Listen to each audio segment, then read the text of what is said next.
Jira jirtu hordoftoota fi daawwattoota miidiyaa neetwoorkii caayaa miidiyaa neetwoorkii har'a keessummaan qabadhee isinii dhiyaadhee keessummaan hin qabadhee isinii dhiyaadhee Oromoo Walloo jaamtii dubartii qabsoo Oromoo keessatti shoora jabaa taphachaa jirtu jechuudha. Yeroo ammaatiif fiinsaa jirtudha. Namni hin qabadhee isinii dhufe kun nama jabaa miidiyaatti illee Oromoo maqaa Oromoo Wallootiin beekamu. Mega gama isitin isin dabarsaa isii wajjin wal baraadha. Galatoomii obboleessa kiyya qaalii ani Oromoo Wallooti. Bikaan jiru Minisootaan jira. Maqaa Oromoo Walloo kana akkamitti baafattee maqaa Oromoo Walloo kana meegaa sooshaal miidiyaa irratti maqaa Oromoo Wallootiin beekamta. Maqaa Oromoo Walloo kana akkaataatti baafattee mee hawaasa keenyaaf ibsi. Maqaan kiyya Oromoo Walloo wanni itti baafadheef uummanni Oromoo Walloo jechuun uummata gartee ibidda lama jidduu jiru. Uummata Tigreetii fi uummata Amaaraa gidduu taa'ee ammallee gabrummaa amata dhibba meeqaan jirtu falmachaa jiru. Uummata goota kana gartee maqaan isaanii for long time gartee maqaan isaanii uummata keenya biraa xiqqoo irraa fagaatee jira. Gootummaan isaanii tullee hin himamne akka moor ballattee akka himamtu waan hin barbaaduuf maqaan isaanii kana guyyaarraa Oromoo Walloo jaanii uummanni Oromoodhaa yoo yaame at least uummata Walloo sanni yaadataa jeetiin waan abdii qabuufin Oromoo Walloo jee yaamadda. Uummanni warri Walloo uummata gootummaa isaanii hin himamne ammallee hedduu dabeetee amata gabrummaa long time qabanii ammallee uummanni kun falmachaa jira. Dhiira ammallee goota ammallee jabaaddaa warra Wallootii uummata Wallootiin jechuu barbaadaani dargaggeessa keenyaa fi dhiira keenyaa fi hawwan keenya cufti isaaniitu jabaatanii qabsoo isaanii finiinsu warri jiran Oromoon bika biraatillee isaanirraa gartee baratanii ammallee akka harkan kanneen jabaatanii akka fuuldura oofanii jaanii goota Wallootiin jaan. Galatoomii adde Oromoo Walloo har'a sagantaan si affeerradhee fi qabadhee miidiyaa kan jedhutti si affeereef kaleessa Awwadaayitti magaalaa Awwadaayitti shamarran akka Itoophiyaatti yeroo duraatiif jechuudha. Akka Itoophiyaatti yeroo duraatiif magaalaa Awwadaayitti hiriira guddaatu bahee ture. Sababa saniin irrallee magaalaa Hirnaa keessatti hiriirri lamadaa bahee jira. Kanamee akkamiin laaltaa waan duraa'in kanaafin siyaamee ibsiif uummata gadi. Galatoomii obboleessa kiyya qaalii magaalaan Awwadaayituun gootee hedduu qabdi. Magaalaan tun gartee magaalaa ammaatii miti tan namni kalee dhufee ni buqqaafnaa jeerraa haasa'u miti. Magaalaan Awwadaay gootummaa siidaa amma duratti illee hin ibsamne. Ganaaf fuuldura ilmaan siidaa akka ibsaniif abdii guddaan qaba. Katabbiidhaanis gartee buukaanis haree hedduudhaan gartee goodni magaalaan Awwadaay biqilchitee hin himamne takkaatu fuuldura immoo akka himamu abdii guddaadhaan qaba. Nuti illee ni himna fuulduraadhaaf ilmaan nuti dhallee ni himanii. Shamarran Awwadaay kalee hedduu nu boonsan. Gootummaa tan warra isaaniirraa dhaalan. Gootummaan tun ta'ammaatii miti. Magaalaan Awwadaay gaafa wayyaaneen gartee baadiyyaatti hin dhumne Saamoraa Yoonis amma duratti wanni inni jee jiru magaalaa Awwadaay san baane. Baadiyyaatti waraana fixini magaalaa tana keessa fixu jirra. Baakaachuun ta'uunyi jee inni kadhachuu ture magaalaa Awwadaay san. Gootummaa isaa sila Saamoraa gaafatanii tolti. Har'a OPDO'n ijoollee teenya ilmaan keenya gatee qaccee teenya nu gala fixaa jirtiin. Shamarran keenya shamarran Awwadaay isin goota obboleeyyan kiyya. Goota haadha teenya haadha doktooraati haadha piroofeesaraati haadha jagnootaati arraan tana marii nam tokko malee jabaattanii wal mari'attanii kaatanii wal gurmeessanii katabattanii roorroo isinirra deemu jiru san gartee kaatanii falmachuu keessaniif isin goota galata qabdan obboleeyyan kiyya qaalii. Jabaadhaati ammallee falmadhaadha. Dubri keenya kun wanni gartee hedduu wanni ajaa'ibsitti keessaa roorroon amma keessaafuu irra guddinsi karaa magaalaa Awwadaay sanitti deemaa jirti. Ijoollee akka jirutti dhaanidaa jiran.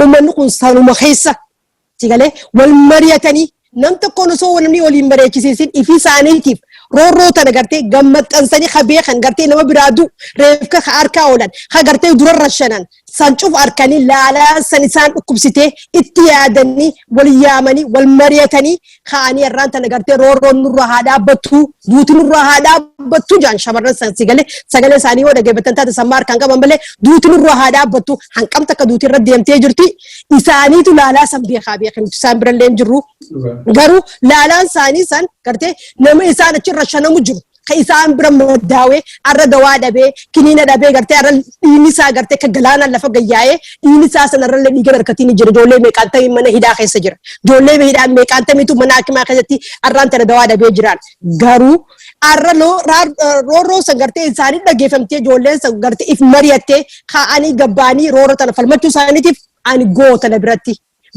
بران جر ماله سلام برجر عند سنجاني سيكل كلا شمرن كينيا والله سلا سنجاني سيكل سلا برجر عند غارو غوتا شني غوتا رادلتن جبادا أمبلة فالمدادا أبا فيتن چالتن غرتي أوروموني برات اللين غرتي يادين خبرا خانين كب أوروموني برات اللين غرتي أكا نورت اللالي قبل ما تنولي نورت ديما جرتي أورومو بلو نان خطا تكافي خطا لو بيتشاميتي أمر رجو دنسي خطا لو بيتشارت غرتي رورو ديما جرتي مالف نور اللالتن أورومو بلو خاولتنا هذا بنو ولتنا هذا بني غرتي حافل منو غرتي رورو تون غرتي هونغلو دبرتي جرتي جولي دي كودا غرتي رانت ريبي غورا جران نمو غرغدا غرتي هداني لين تين غرتي خوتان برا غرتي حضرات يسن نوتي شفتنو مقاتا كون دوما جرا يا لمان رومودا يا ديرن يا اوبليين يا ابوتي تينيا يا هادا تينيا ور خوتا براتس غرتي نورت اللالي نادا خاولتنا هذا بنو قبل ما تنقرتي هونغ دبرتي جرتي وان أوروميا كيس ديمو جرو وان چوران كون أقوم فين قرتي وان الجنمات أركون فينتو أورومو رد ماجر مكان قرتي مكاتو كون رد ماجر نوتي أمانتي ولندمنو خطا ولندمنو نوشفتنو وني نتكامنو أورومو تكتي بيشولي كامنا أورومو دا دواجر قرتي لالان ديمو جرتو كون مسلتي لقي فمين خطا شفتنو خطا كورتك شفتنو قرتي والچنا دا بني ولين كاني فالمتشو كمنا المان كان يغرتي دوار رايلي المان كان يقولشو دان دودا أرديني المان ورمودا أكم فكانت كنكا مجريا بلينك يا المان ورمودا أرد هاتي ورمودا أكم فكانت قديد ماجرتي أرد جولين تنيا كم فكانت جولين إيراتي قديد ماجريا ورمو إسني تارا جيفمو كان غرتي نونتويني نو أمول تسان نونتويني جاري نمو يوكنا چلالون غاري متي تا شوفا خينجا بكتا كنوغيسي uftkhanya gadafan tunu do utees yoonu do itamo taagide sangarta illi khaysa seen akakka sintane khutaan biranu ratillalina khane walina falmanu isinni sidama jirtan du'a jirtan ma callisa filatta ya oromo golchina hada bannu oromo garte rakkinni jirat rakkina kana bira wal bira darkina gudda jira rakkina jiru kana garte falmachu daf walchina dhabanne garte walin falmanne walin garte gabruma tan tamacarrashati nakkan utatu garte tan lasti kan utatu walchina dhabachu qabna sinja bilizqiya qali galatomi malis jechu fade amma hiriri dubartoota kan amman tan haa jiru kana fakkeenyaaf yoo oromiyaa guutuu keessatti hiriri kun hayee hadhootaa jechu kutaa protokol qabdi oromiyaan kutaa protokol guutuu keessatti yoo kadhoo utaate hiriira kana mee fakkeenyaaf addunyaan akkamitti ilaalti hiriira dhalaadhaa kana shamarranii kana akkamitti ilaalti jettee yaadda. Taraa dura dursootiif hiriirri kun gartee roorroo irra deemaa jirtu gizee uummanni keessa jiru gartee kana dubbate akkana jiru kee gizee ni falmate roorroo guddaan akka jirtu maaliif nutis beeksisaa waan jirruuf addunyaa irratti roorroon achi keessaa gizee isaan irra dommaatee waan jirtuuf uummanni kun akkana ka'ee jaaniiti. mootummaan jijjiiramaa akka uumamtu dhiibbaan ranni godhamti. Takkaanuu elekshiina kana gartee foorsitti godhanii akka elekshiina kana dafee godhuu ni goosisan. Soo tanaafuu roorroon tun hoddommaatee jirti addunyaan ni beekti. Gartee Abiy Ahmed naguma rabbiif dararu jira. Maaliif dararu jira? Takka ikoonoomii biyya sanii daaraa taatee jirti. Wanni alarraa seenaan jirtu. Itoophiyaan gartee biyya gartee EFCTif oomishtee biyya CVCTif gartee waa alatti ergattee callaa alarraa fidattuu miti. Itoophiyaan biyya kadhaan jiraatu. Amma Amerikaan maallaqa ergiti. Amatayyuu maallaqa ergitiif. Sigale gizeen ifema diaspora joolale diasporaan staff funding awurmani jaaniin. Sigale soo tanaafuu mootummaa tanatti uummata Ameerikaatii fi uummata gartee biyya tana warraat wal kaasu jirra beektanutu. Maaliif amma uummanni Ameerikaa kan cinaa maal jaaniin maallaqa bika biraatu funding gootan. Maaliif gartee biyya tanya kanatti funding goonee jaanitti rabshaatti kaasanii. Soo mootummaan Ameerikaatti illee rabshaa karaa meeqaatti kaati. As keessaas rabshaatti kaati. Bigizee ulti diasporaan itti kaafna. Soo tanaafuu ilma keessa seenee jira mootummaan Ameerikaadhaatu. Sigale so tanaafuu mootummaan tun mootummaa gartee hadhaan jiraatu Yuuroop irraa maallee dhaqaa fi Austraaliyaa dhaqaa fi Ameerikaa dhaqaa gargaarsa kun cuftuun gartee uummanni Oromoodhaa addunyaa irra jiru gizee salaama salfii diaspora kun tibee biyya keessaa gizee roorroosaa gartee bal'isee gizee nifi kanatti gartee gabbee roorroo tana qabnaa akkana nu godhu jira akkana ta'uu jira bal'isee gizee ibse rakkinni kun deemu jira rakkina kana gartee gurbaan kun solviin godhaa jeetiti Abiy kun promise seenee jira. I think gizee haasa'u malee waan haasa'u jiru kan dhaggeeffatu nutti fakkaatu. Maaliif yoo ta'e wanni haasa'ee inni amma duratti beekte promising seenee jiru biyya tana dimokiraasiin godhaa. Gartee biyya tana gartee ni babal'isaa akka uummanni gartee duraan poolitikaa warri irraa biyya irraa beesan gartee biyya deebiseetiin akka wal mari'atanii biyya tana dimokiraasii godhee gartee abbaan fedhe waan fedhe dubbachuu danda'uu qabaa. Abbaan fedhe bartee waan fedhe godhuu qabaa jeetiin promise meeqa seenee jiraan. Gaafa Nobel Peace Prize gaafa fudhatee promise guddaa seenee jiraan. Farajii nama promise isaa sagartee iddoo amantee turteen garuu promise isaan kabanyee jechuun galee waan promise seenee san hin kabanye numa je'ee malee waan je'ee takkallee jiran oolchine maaliif wanni nama gochini godhaa jiru gocha fokkotaa godhu jira mootummaan Itoophiyaadha Abiy Ahmed jechuun wanni inni godhaa jiru gartee torturii dur wayyaanee godhee jaan torturii ammaan kana dur wayyaanee godhee jaan ammoo eenyu godhaa jira ammoo eenyutu mana uummata gabareedhaa irra gubaa jira. Poolisiin dhaabbattee bira irra gubdee teessee footoo irratti kaatee Facebook kana gubbaa irratti erguu jirti bara. Maal akka godhu jiran militarii isaa hin beekuu jechuun control godhuu hin dandeenye takka. Lamada ijoollee gartee reeppii ijoollee dhiiraa godhu jiran. Militariin tokko responsibility egaa fudhatee gartee gizanii fi wanta akka responsibility gizee fudhatan waan fudhanneef maaliin dalaguu deema kahuun kakadheessa maalii jee beekuu danda'udha namni sana. Kahuun san hin kabanye. Sigalee uummata inni irraa gartee inni bikka san bu'eef hin kabanye. Ijoollee xixiqqoo mana hidhaa keessaa baasanii tortii godhuu jechuun ijoollee xixiqqoo mana hidhaa keessaa baasanii gartee reeppii godhuu jechuun is a shameful qaanyii takkaatuun jiraamti namni gartee dalagaa mootummaatiin dalagajee kakatee baallama seenee waan qaanyii kana dalagu the first time uummata Itoophiyaa kana gartee jechuun uummata Oromoo kana hammaan tana dalagu jiru kana mootummaa Abiy kana dalagu jiru. Sigalee maaliif mootummaa tuni amma duratti gaafa amma Abiy Lammaa Magarsaa gaafa siltaanirraa gaafa inni ture gaachanni uummanni Oromoodhaan nuti gaachana uummata Oromooti finjeediti gartee uummata kanaan ni jiraamti aanumti gartuun foon keessanii jaaniti ibsanii jarri kun gartee nu cinaa dhaabbatanii galata sabni kunillee galchee fi uummanni kunillee irraa gammadee uummanni kunillee gartee bal'inaan gartee uummanni kun gaachana uummata Oromooti jee irraa gammadu tureen amma kunoo maal taanoo Sigalee jijjiirama guddaan jiru laal amata lama gidduutti jijjiirama guddaan jiru gaachana keenya gannee nuti illee gammannee uummanni kun gartee ilmaan Oromooti ilmanni kun gartee fakkeenyaaf jaartotii keenya obboleeyyan keenya waraana keenya saba keenya dhiiga keenya yennee uummanni Oromoo cuftuun akkasitti mataasaa kana firiif godhee ture sigalee ilmaan kiyya jee amma immoo garuu xilaata guddaa kattee poolisii Oromiyaati gaachana Oromoo ka ture saniitu arraan tana gartee ijoollee qaccee ijoollee xixiqqoo rasaasa mataa keessa dhee mataa addaan akkana fala godhe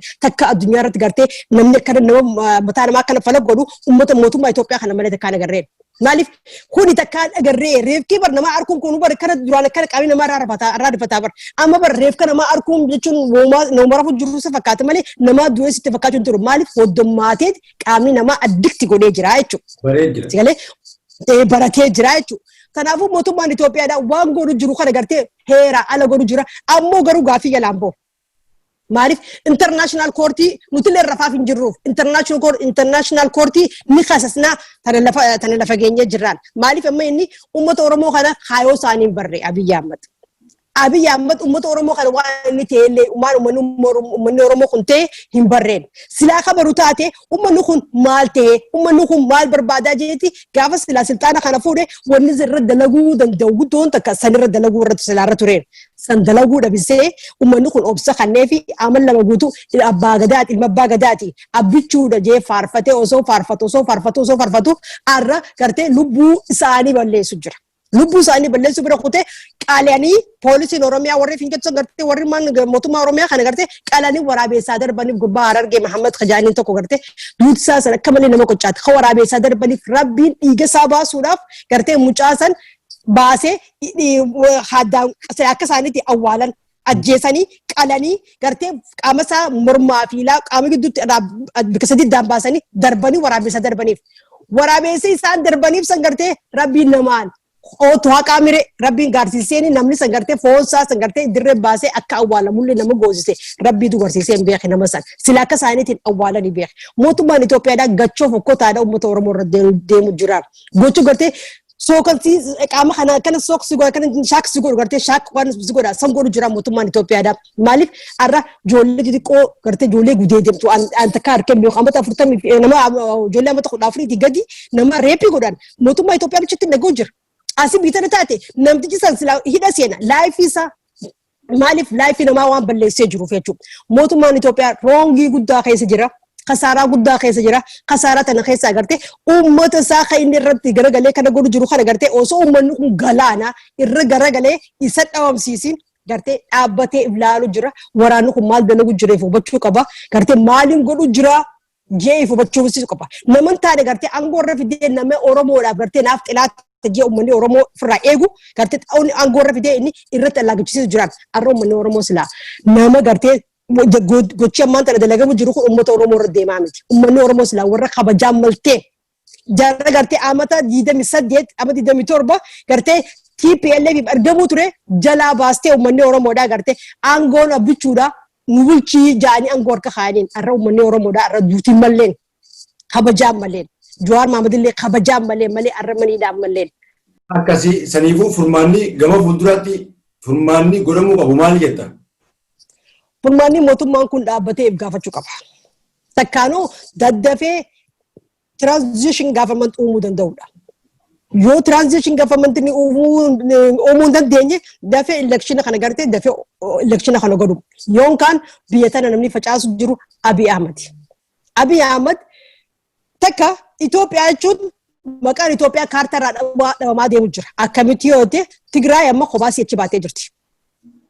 Uummanni Dabuubis kophaa achi baanaa jiran.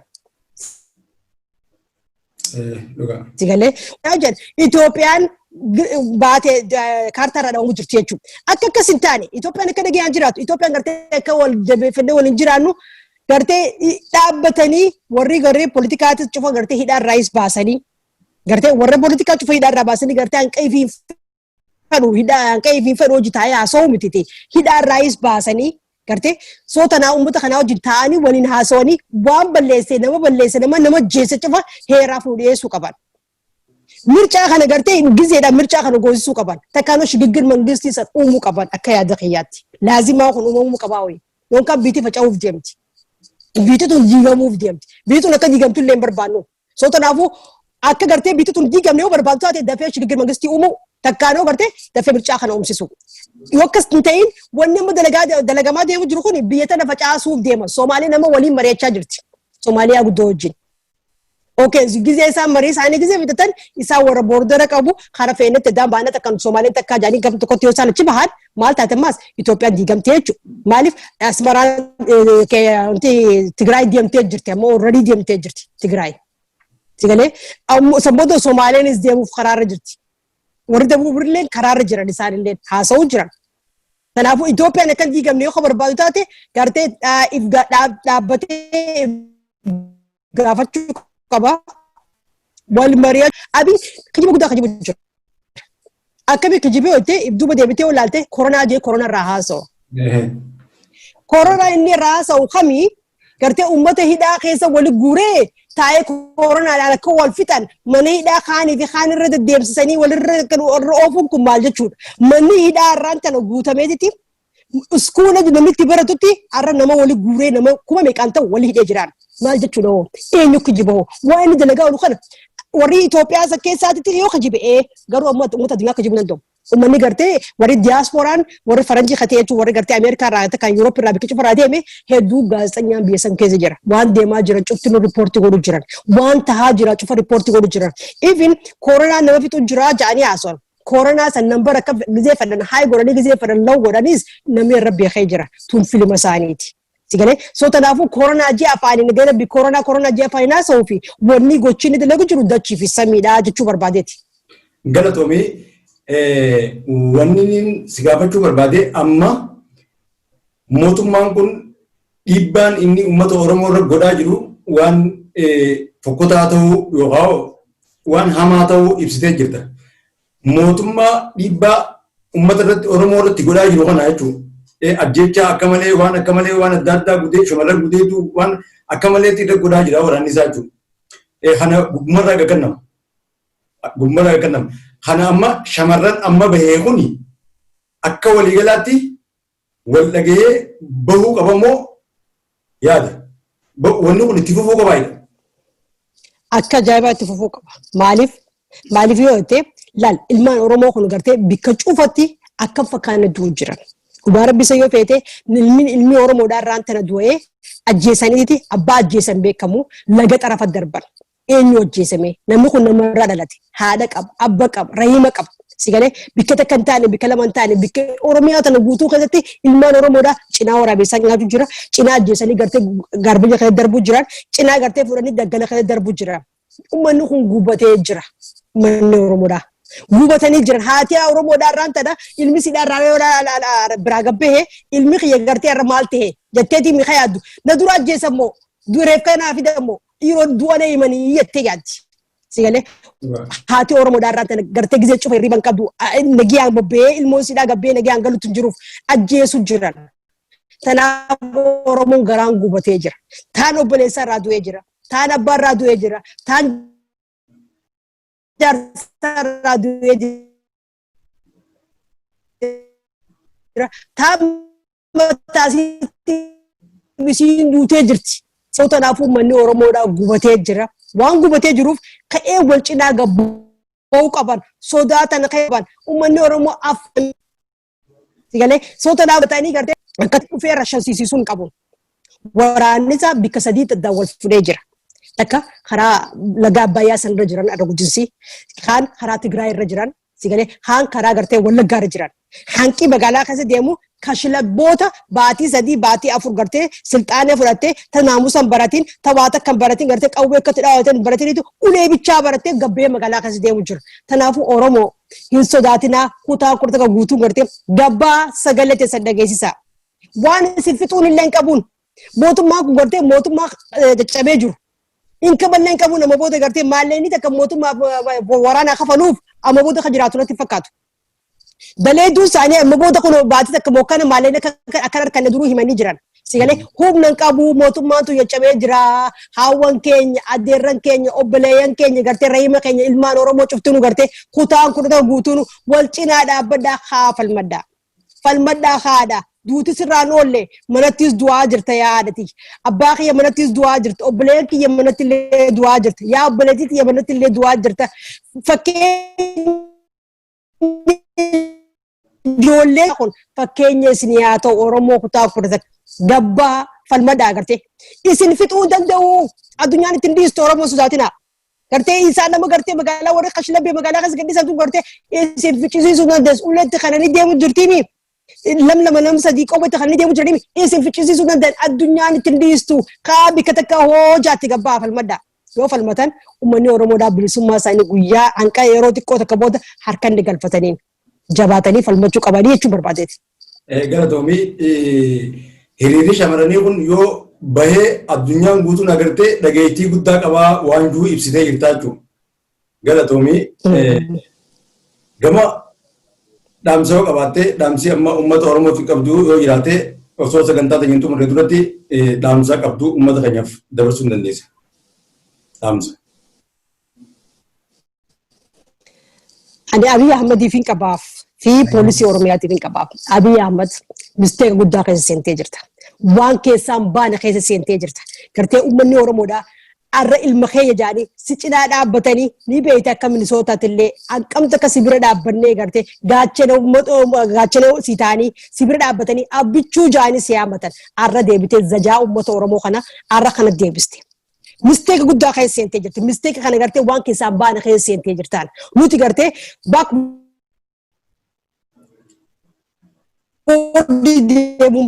forward deemuu barbaadu uummanni Oromoo.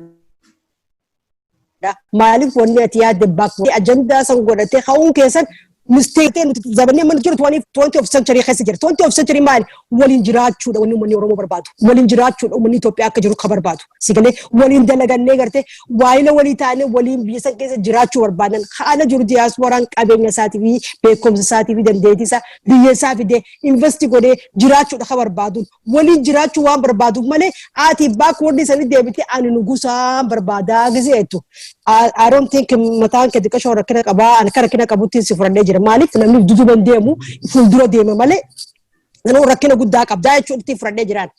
Maaliif namni kun gartee biyya tana addunyaa tanarra deemtee gartee biituun beektee waliin tolti.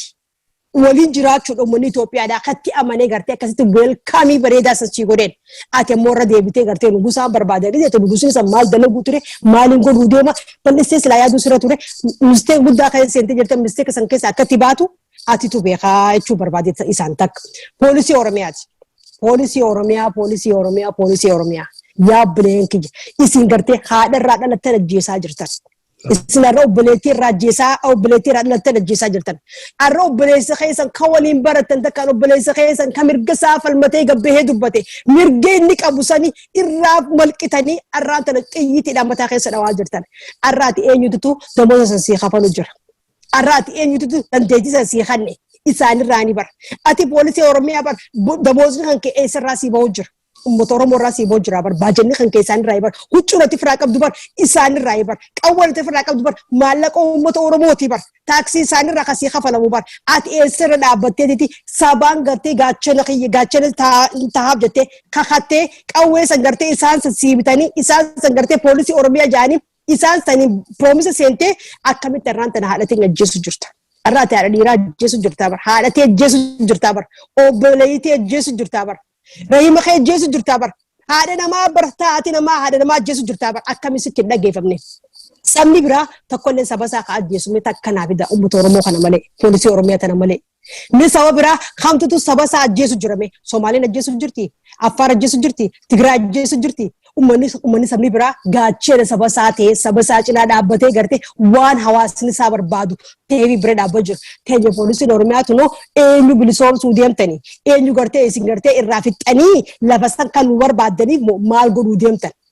Wanni isin godhuu deemtan kun nuuf galuu didee jira garuu karaa qalbii teessanitti deebi'aati maaliin godhu jira maaliin dalagu jira jaa'if odeeffadhaati if gaafadhaati saba keessan cinaa dhaabbadhaa.